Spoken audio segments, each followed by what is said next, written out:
Jesus actually warned in Luke 21, verse 34, he said that one of the things that would cause people to be not prepared for his coming was that they would get involved in surfeiting and drunkenness, overconsumption.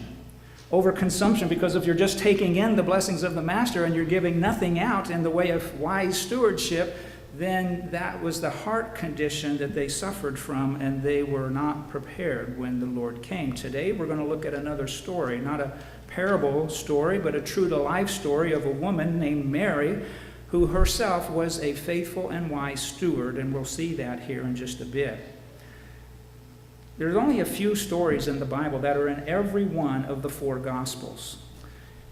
If you remove the baptism story of Jesus, which is in all four, and if you remove many of the stories and instances leading up to the cross and the resurrection, which are in all four, there are only three stories that are in every one of the four Gospels. There's the time when Jesus fed the 5,000. There's the time when Peter and his profession of when Jesus said to the disciples, "Who do you say that I am?" And Peter said, "I'll tell you who you are.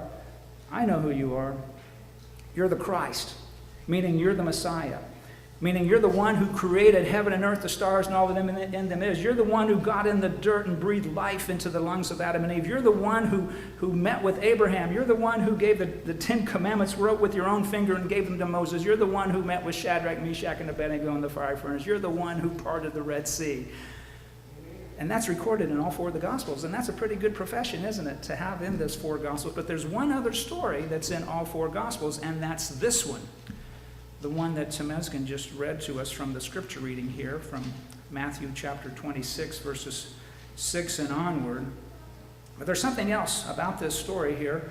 Jesus, the story of Mary at the feast at Simon's house, bringing the alabaster box, breaking it upon his feet, washing his feet with her tears and drying it with her hair.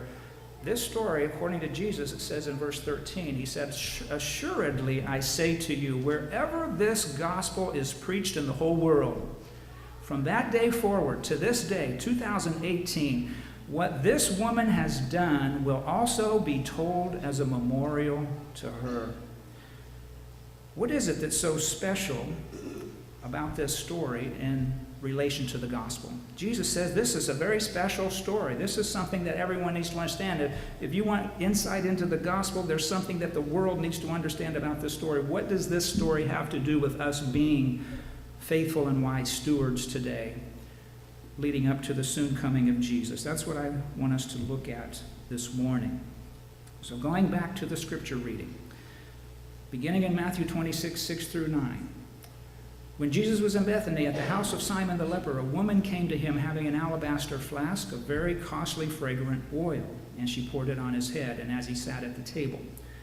But when his disciples saw it, and it was Judas, the one who initiated this, they were indignant, saying, "Why this waste? For this fragrant oil might have been sold for much and given to the poor." Judas began whispering his negativity into the ears of the other disciples, and before long, negativity spread so quickly, and you know how that happens. By the way, Nancy, so good to see you this morning. Welcome back. I just got your, so happy you're here visiting. But that's why we need to be careful when we hear the whispers and the gossips of negativity. We've all been there. Don't fall into the example of Judas that he got this spreading. It's still around today, is it not? What's the best thing we should do? We hear the whispers and the gossiping coming from the grapevine of something negative. First of all, I say, what are you telling me for? I don't need to hear this. Have you talked to the person that you're whispering negatively about? Go talk to them. What are you telling me, right? That's what Jesus said to do, basically, in Matthew 18. But anyway, coming back to the story, as they're all beginning to whisper now, and they're talking about why this waste. From all appearance sake, it appeared to be wasteful. From all appearance sake, it appeared as though Mary was not being faithful. It appeared as though Mary was not being a wise steward, dumping so much expensive oil at one time. I mean, that was the kind of thing that they would dole out over a period of months, maybe years. She dumped it all at one shot on Jesus there at the dinner table, and she knew what was being whispered about her. And if I was in Mary's shoes and I knew what was being whispered as a result of what I had just done, I wouldn't blame Mary a bit if she began to think to herself, oh man, I blew it again. I am so dumb. Why do I always mess up? I would imagine if I was in her shoes and I knew that that's what the church leaders were whispering about me, I would begin to think to myself, oh man, why did I do that? I wonder if Jesus is going to rebuke me next. I wouldn't blame him if he does. You can just imagine what's going on internally in Mary's heart and in Mary's mind, but Jesus does not rebuke her. Jesus defends her instead. Jesus disagreed with what everyone else was saying. Jesus disagreed with what everyone else was thinking. And it says this, Jesus said to them, he didn't say this to Mary, he said it to Judas and the other disciples, why do you trouble the woman? She has done a good work for me. For in pouring this fragrant oil on my body, she did it for my burial. Assuredly, I say to you, wherever this gospel is preached in the whole world, what this woman has done will also be told as a memorial to her. Jesus commended her. He said she was faithful. He said this was a wise thing that she did. Mary was a faithful and a wise steward when she poured that expensive alabaster box full of precious perfumed oil on the feet and on the head of Jesus. There's something about this story then that Jesus wants us all to understand. Something about this story that helps us appreciate and better relate to the gospel. The very first thing I want to say is this: Jesus comes to our defense. Jesus came to the defense of Mary. Why do you trouble the woman? Leave her alone. And Jesus comes to your defense and my defense today as well. That doesn't mean we don't make mistakes. It doesn't mean we don't blow it at times. We do, but Jesus is our defender, and he wants to come to support us, especially when we need support. In times when we need a defender, Jesus says, I'm here. I'm for you. I'm here to represent you. Leave the woman alone. In the last days of Earth's history, we're going to need a defender like Jesus who will stand for us the way Jesus stood. He stood up for Mary, didn't he? He stood up for her. The others are whispering, and you always see them you picture them lounging around the table, eating their meals. And in my mind, I see, just as he verbally stood up for Mary, I see in my mind that Jesus physically stood up. And he walked over and he said, listen, I'm defending this woman. I'm representing her. You leave her alone. And in the last days of Earth's history, this applies to us in a very real way. Look what it says in Daniel. When the last day troubles and the issues at the time of the end come, at that time, when the time of the end and the outpouring of struggles and problems happen, Michael, the one who is like God, Michael, that's what Michael means. And by the way, you know what? There's only one who is truly like God, and that's Jesus. Michael shall stand up, the great prince who stands watch over the sons of your people. There shall be a time of trouble such as never was since there was a nation. And at that time your people will be delivered. When we need him the most, when we're being assailed and the troubles are real, Jesus stands up for us, just as he stood up for Mary. Have you ever heard of Ira Sankey? Ira Sankey was the singing evangelist who traveled around with Dwight L. Moody. Ira Sankey wrote his own hymns many times, but at times he would sing other people's hymns as well. And Ira Sankey happened to be it was the year 1875. He was on a steamboat going down the river when some people on board the steamboat recognized him. His picture had been in the paper as he and Dwight L. Moody had been going around the country singing, and as people recognized him, they gathered around, and some of them said, Mr. Sankey, would you please sing a song for us? Would you sing us one of your hymns? And Ira said, no, I would rather not sing one of my hymns, but I have another hymn in mind that I would like to sing, and it was Savior, like a shepherd, lead us. And as he's singing this hymn to the group of people on board the steamboat, he comes to the phrase, and I think it's the second stanza, where he says, "We are thine, do thou befriend us. Be the guardian of our way." When he finished the song, there was a man present who came forward, and he went up to Ira Sankey, and he said, "Listen," he said, "did you serve did you fight in the Civil War?" He said, "Yes, I did." He said, "Were you in the Union Army?" "Yes, I was." He said, "Did you ever recall a night in 1862 during the Civil War where you were on, it was a very clear, starry night, and you were on sentry duty, you were on guard duty, and as you were on duty that night, you began to sing this very same song. Do you recall that?" He said, "Well, yes, I do. Absolutely. I do remember that. Why do you ask?"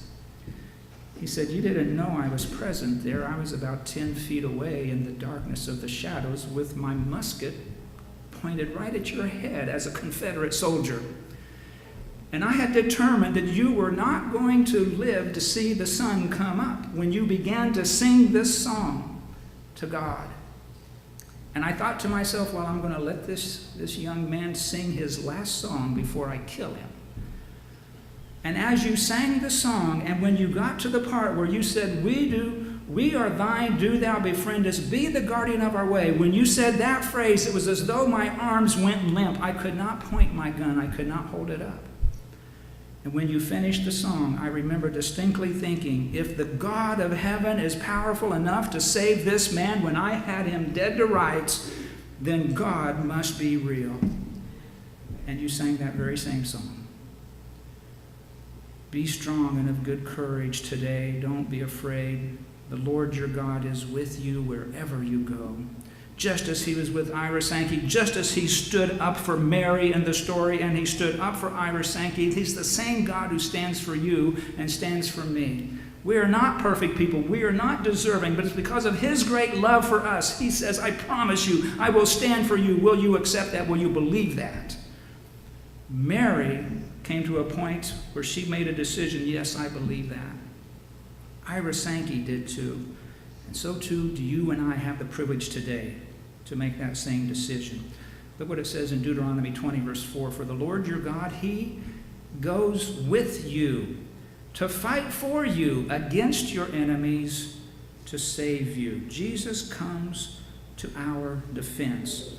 The second thing is Jesus communicates his appreciation for us. It said in verse 10, Jesus goes on, he says, for she has done a good work for me. He communicates his appreciation for us. You did good. I appreciate it. Thank you so much for what you did for me. Mary anointed the body of Jesus just before his burial. She was going to pour out what she could upon his body before he died. You know the story when he died, how they anointed his body and laid him in the tomb. Mary was convicted to do that even before he died, and she did. And that encouraged Jesus, I'm sure. In fact, I'm thinking in my mind, reading between the lines a bit, I guess, that when that oil in such a large amount being poured out upon him, I would imagine that the smell of the fragrance of that sweet oil lingered for several days. And it could well possibly be while he's preparing to go to the cross that the smell of that oil lingering continued to remind him, there's at least one I know that's going to be faithful. There's at least one who loves me. It seems as though everyone else has turned their back on me. The other 12 disciples have all fled, but I know of Mary. I can still smell the fragrance that she poured upon my body, and I'm sure that encouraged Jesus, and he appreciated that. And he says, you've done a good work for me. Thank you very much. Jesus appreciates our acts of love. Why do we do what we do for Jesus? Is it because we want to earn points? That's a stench, God said. He said, you know what, you sacrifice all these animals and you do all of this and you burn those sacrifices. He says, you're not doing it out of a heart of love. That's a stench in my nostrils. But when we do whatever we do for the Lord out of a heart of love, that's a sweet-smelling savor. He loves that. Appreciate that. Thank you. Thank you for your good work that you've done for me. Have you ever heard of the Montessori method of learning how to play the violin? They teach you little children, young kids, how to play violin. And they were asking the director of the school for the kids learning how to play violin, how do you teach the little ones to be able to play so well? And they said, well, at the very beginning, before they even pick up a violin, there are 2 very important lessons we have to teach the kids before they can even play, start playing. Well, what's that? First thing we teach them is the proper stance. They got to get their feet right, and they got to get everything. The stance is very important. So we teach them that before they even pick up the violin. Well, what's the second important lesson that you teach them? We teach them how to bow. You teach them how to bow. Before they even play the violin, they learn how to. Yes, we teach them how to. Why do you teach them how to bow before they even learn how to play? Because we have discovered that whenever the children bow, the audience automatically applauds. And nothing motivates the children to want to learn how to play the violin like applause. So we teach them how to bow at the very beginning, and that motivates them to go then through picking up the violin and learning how to play. Isn't that smart? Doesn't that apply to the words that Jesus wants to speak to us on a daily basis to encourage us to continue to walk with Him by faith? Well done. You're my faithful servant. I appreciate what you've done. You have done a good work for me. Thank you. I appreciate it. I don't think we understand. I don't think I realize as much as I should how much Jesus wants to say thank you to me on a daily basis. Because my mind so many times isn't going in that direction. My mind so many times is going on what I've got to do and this agenda and this next thing. And then next thing, it's so easy then to look at my mistakes and my flaws and my shortcomings and why did I say that? Or what? You've been there too. But Jesus says, listen, I appreciate what you're doing for me. Thank you. You've done a good work for me. Look what it says, Matthew 25. Well done, good and faithful servant. You were faithful over a few things. I will make you ruler over many things. Enter into the joy of your Lord. Now we think of that verse, oh yeah, I want to hear those words said. When Jesus comes, I want to hear those words said to me as I'm rising to meet the Lord in the air. But those words are not just for then, they're for today, and they're for tomorrow, and they're for every day now. Jesus says, I don't want to wait till then to tell you how much I appreciate you. I love you, and I accept what you're trying to do from a heart of love for me now. Thank you so much for what you're doing. Jesus could just as easily say right now, thank you so much for taking time out of your busy week to come to worship me in my presence this morning. Thank you. You've done a good work for me. Well, how many times would Jesus want to say that to us over the course of a day? He didn't just say it to Mary then. He's not just going to say it when he comes back the second time. He wants to say it to me over and over and over again, and you too as well. Have you ever heard this? They say that for parents, and I guess it applies to anyone really, that for every negative thing you have to say to somebody, it takes 10 positives to offset the one negative. You ever heard that before? Apply that to Jesus. How much more does he want to tell us over and over today? 10 times more than every negative thing that ever comes into our mind. 10 times greater, Jesus wants to say, I appreciate you, I love you, thank you so much. 10-to-1 ratio at least.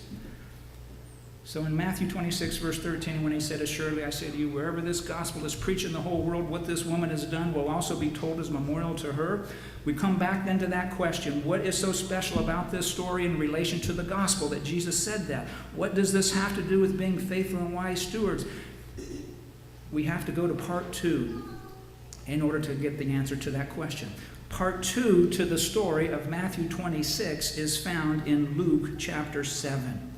It's part 2 because it's not recorded in Matthew's account. It's not recorded in Mark's account, and it's not recorded in John's account. But in Luke's account, he gives part 2, like Paul Harvey used to say, this is the rest of the story. It's found in Luke 7, verses 36 to 50. We'll begin with 36 to 39. After she had done this, one of the Pharisees asked him, it starts off at the beginning, one of the Pharisees asked him to eat with him, and he went to the Pharisee's house, Simon's house, sat down to eat there with the other disciples. And a woman, here comes Mary in the city, who was a sinner, brought an alabaster flask of fragrant oil, here it comes again, and stood at his feet behind him, weeping, and she began to wash his feet with her tears and wiped them with the hair of her head. Same story we just read in Matthew's account, but he's going to add something to it.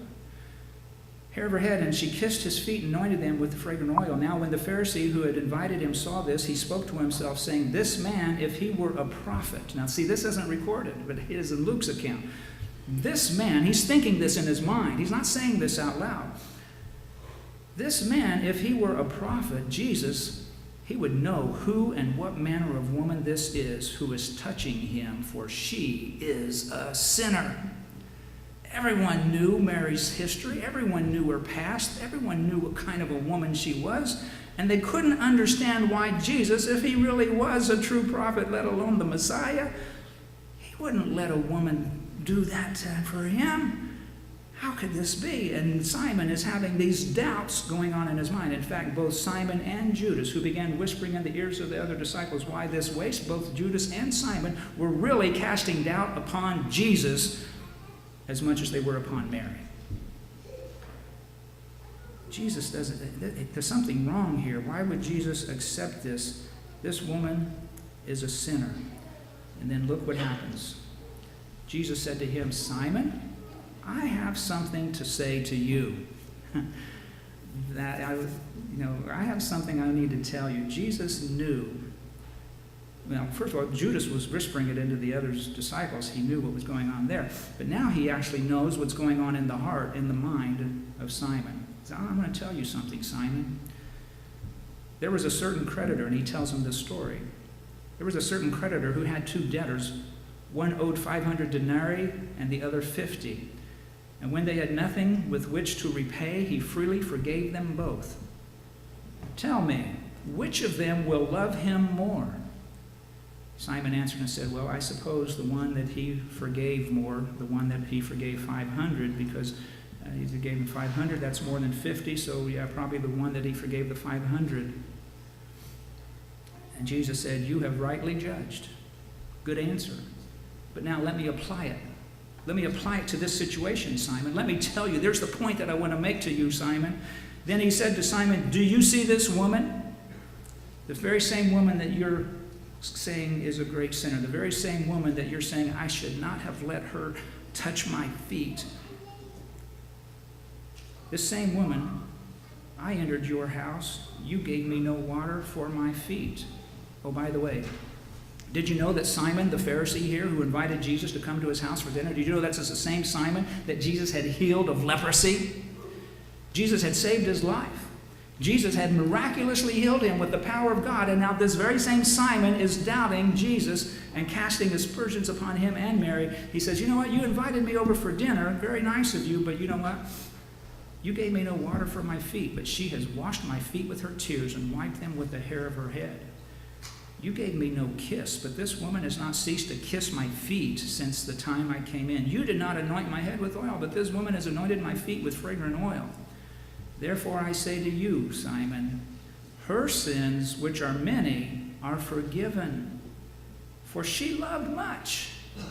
She loved as much as 10 times more, Simon. She's the 500 denarii that was forgiven. You're the 50. And she's pouring out her love upon me much more than you, Simon. She loved much, but to whom little is forgiven, the same loves little.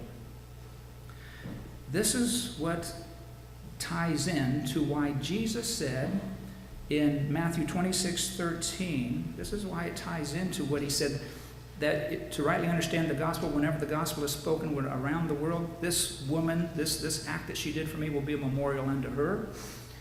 This is how it ties into the gospel.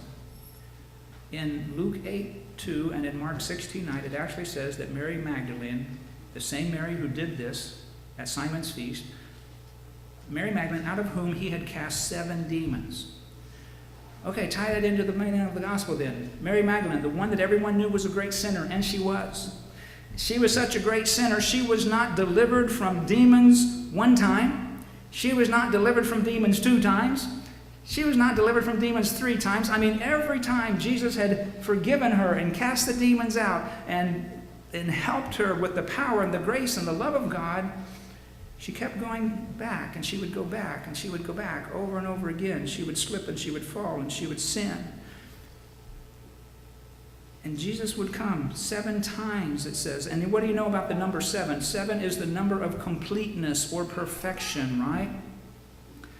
In fact, he told Peter, he said, when Peter said, "Shall I forgive my brother 3 times if he sins against me?" And Jesus said, "No, 70 times 7. He ties into that imagery, that analogy, that symbolism of the 7 again, meaning that the work continues until there is complete victory. The work continues until you are an overcomer. The grace of God continues for you over and over and over again until the power of God does its work effectively and you're different and you're changed. And it may not happen the first time, it may not happen the 20th time. In this case, Jesus uses the number 7, cast demons out of her 7 times, symbolizing the fact that God's grace, the power of the gospel, is for us every day until He fulfills the promise of His word. There is no limit to the completeness of God's work for us, in other words. And I know you've heard the whispers in your ears, like I've heard the whispers in my ears. You did that again? You blew it again?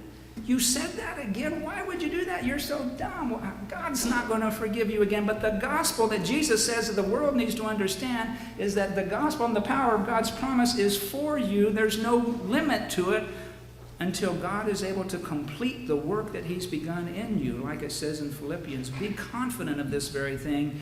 He who has begun a good work in you will complete it until the day of Jesus Christ. There is no limit in the gospel to how many times Jesus will defeat the demons for you when you have fallen again. And you have fallen again. 7 times, completeness. How many times does it take? Just as Jesus doesn't give up on us, don't give up on yourself. Don't give up on Him. Keep coming back and receiving what He has to offer. That's what it means to be a faithful steward. Keep receiving what the Master is offering. I put on the slide here, we will make it to heaven. We will make it if we don't give up.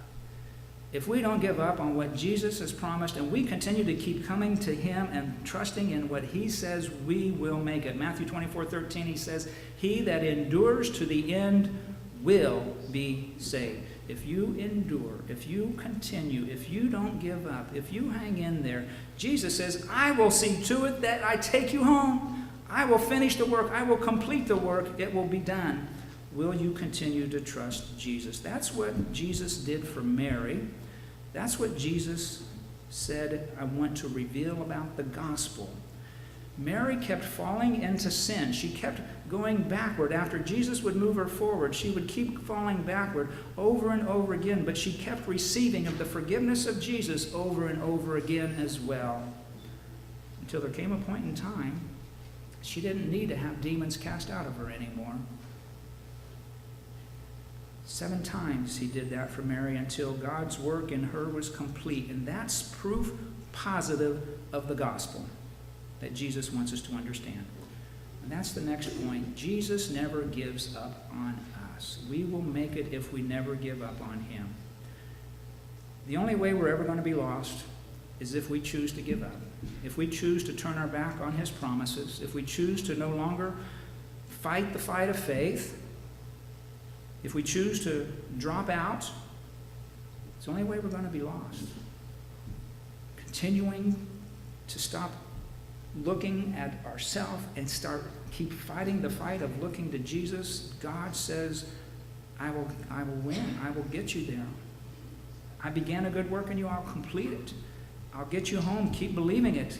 Keep trusting me. Keep coming. Don't give up on me. Jesus says, I am never going to give up on you. The thing is, we can give up on Jesus without dropping out of church. Do you know that? You know what we can give up on Jesus by still going through the actions of looking good. We can give up on Jesus and still be in the church. That's why He says to His last day church, I'm outside the door, but I'm knocking. Just open the door and let me in. You've given up on me. You've put me outside. I want to come inside. We can give up on Jesus without even doing anything that's apparently bad. You see, because we give up on Jesus whenever we don't come to him, whenever we don't connect with him, whenever we don't fight the fight of faith with him, whenever we don't plug into a relationship with Jesus, we don't plug into that on a daily basis. We have given up on Jesus. And we're now trusting in something else other than him. And it's so easy to do, to get into the rut sometimes of just going into the day without actually consciously, by faith, plugging into a relationship with Jesus. That is the same as giving up on him, as if we were to deny him 3 times like Peter did and leave the church. We can actually be in the church and have given up on Jesus. And so he says, I want you to understand this point of the gospel. Don't do that. Don't give up on me. Keep your life plugged into me, like the lady who had an electric clock. Called the repairman one day. The repairman comes to her home to fix her electric clock. He takes it, he looks at it, he opens it up and fiddles with it, and finally he says to the lady, he says, you know what? There's nothing wrong with your clock. You just didn't have it plugged in. The lady said, well, I wanted to save on electricity. I just would plug it in whenever I wanted to see what time it was. That's pretty dumb, isn't it? That really is. It is dumber for us to think we can go through the day without plugging into Jesus and calling ourselves still Adventist Christians, getting ready for the second coming. It is just as dumb. But we do that with Jesus. We have a crisis in our life. Oh, I better plug in. We have a scary situation in our life. Well, I'd better plug in. We have something important coming up. I'd better plug into Jesus today. Come on, let's just plug into him and keep ourselves plugged into that. That's the gospel message that he's trying to get across. That's why he says, I want you to understand, I'll keep forgiving you. You keep coming to me. You keep receiving what I have for you. And eventually, you'll get to a point where you continue to trust me by faith and you stay plugged in. You don't just turn to me whenever you have a need. You need me every day. 4 points. Jesus comes to our defense. Jesus communicates his appreciation for us. Jesus never gives up on us. And we will make it if we never give up. The result of all of this is that, like Mary, we want to do what we can for Jesus. When we see Jesus like this and we keep our thoughts on the importance of the simplicity and the power of his love in the gospel, we actually want to do what we can for him. We want to give what we can to him. We want to be faithful and wise stewards of everything that belongs to him. Mary understood that. She kept receiving by faith what Jesus offered her, and she was wise in that she kept giving her all to Jesus. Jesus says, that's why I want the world to understand this story. It ties in directly to the gospel. Will you accept all that Jesus has to offer you today? Will you accept it again now? Will you commit all that you have back to Jesus again today? Receive and commit. Seems like a waste? No, it's not a waste at all. The waste is only in refusing to give back our all to Jesus. That's the waste. What is your alabaster box of very costly oil? Commit it all to Jesus today. Be a faithful and wise steward today. Commit it all to Jesus. Let's sing our closing song.